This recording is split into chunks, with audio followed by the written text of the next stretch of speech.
Welcome back to Studio Chatter. I'm so excited to welcome one of my friends tonight, former Councilman Keir Scoubes. Thank you. To the chatter. This is your first time. First time. Excited to be here. She wanted to say to the table. I know, I said to the table, no table. No table. This is fun. And not only former council member, but current military. Yes. And new chairman over the flag retirement ceremony. Yes, we'll see if I get fired next year.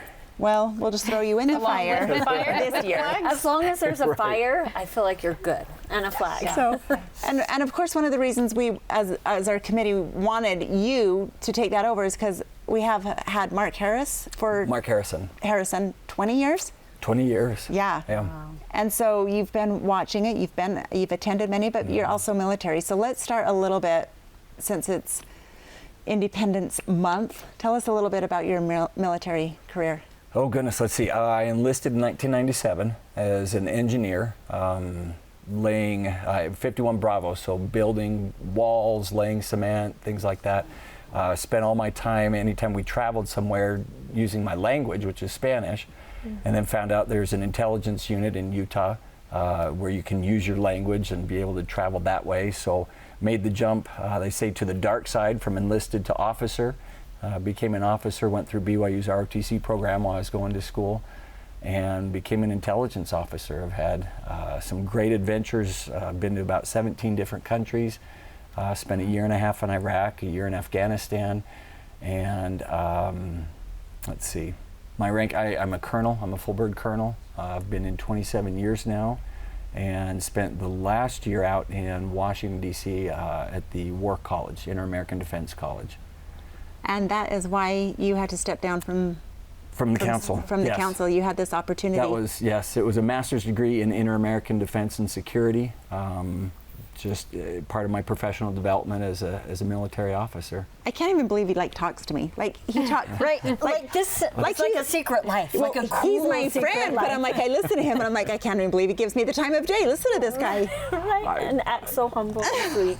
He is so humble and sweet. I've been very fortunate to have been given a lot of great opportunities. You have, and you loved your time away, like in Afghanistan and Iraq.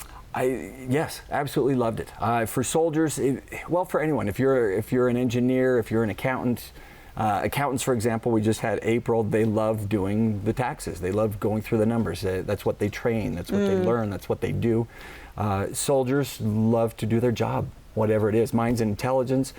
My unit, we find out where the bad guys are, and then arrange a meeting with infantry or military police or others to go get them.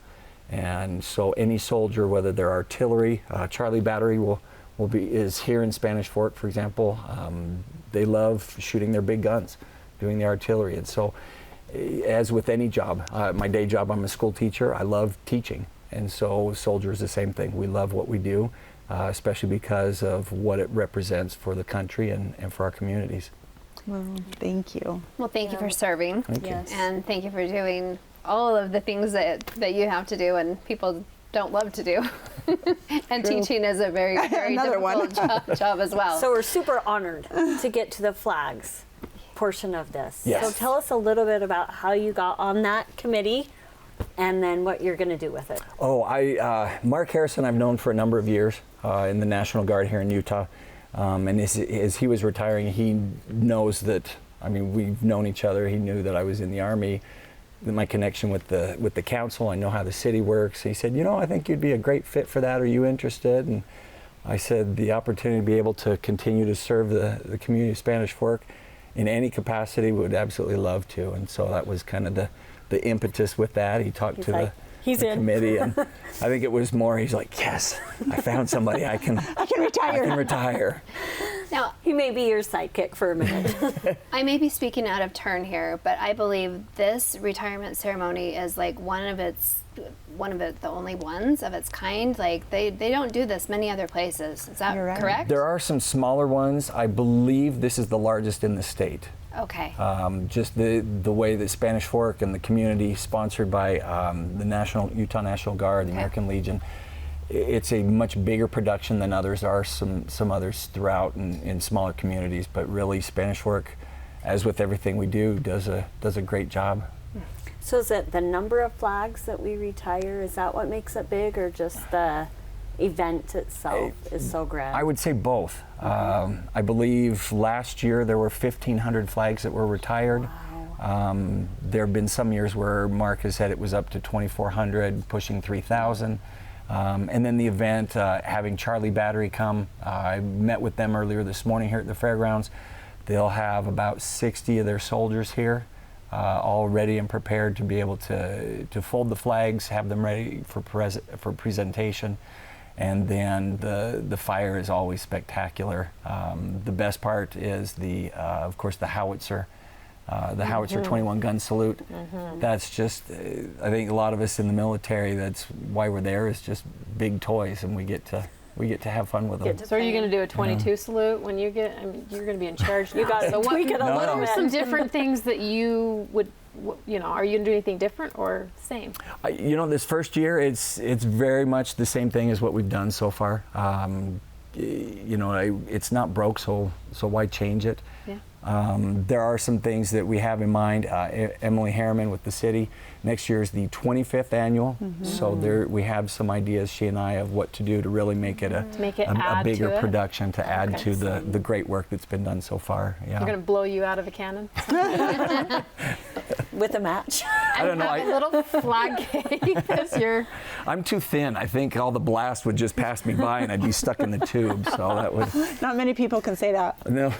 I mean, for anyone who's never been able to attend the ceremony, I think any patriot, I think it's just one of those things that you just really need to attend, just to be respectful to the flag. Just it's very humbling. It's just one of those things, and it's just the silence and just to respect the flag, and it's just I don't know. It's It's a just reminder of what the flag stands for. Absolutely. For somebody like you who served in the military, and my grandfather served in World War II. Yes. And it meant so much to him because of what he had to go through to keep, our freedoms. And I know that the flag is a symbol different for different people, but now, Right.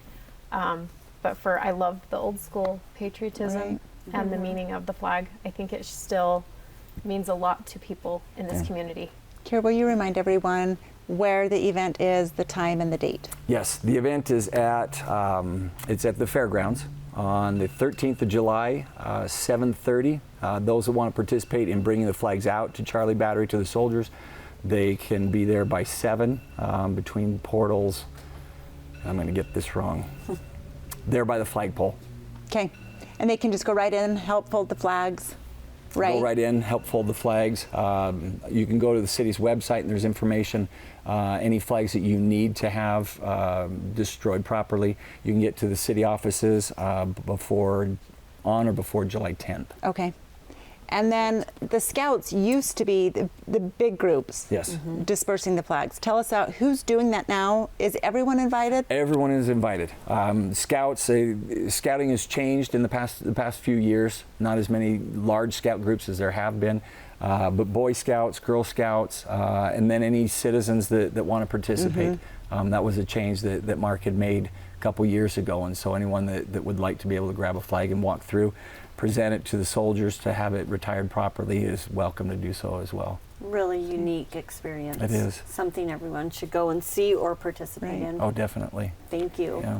Keir, you have like a volunteer heart through and through from everything you've talked about. Like, you are the heart of a hero.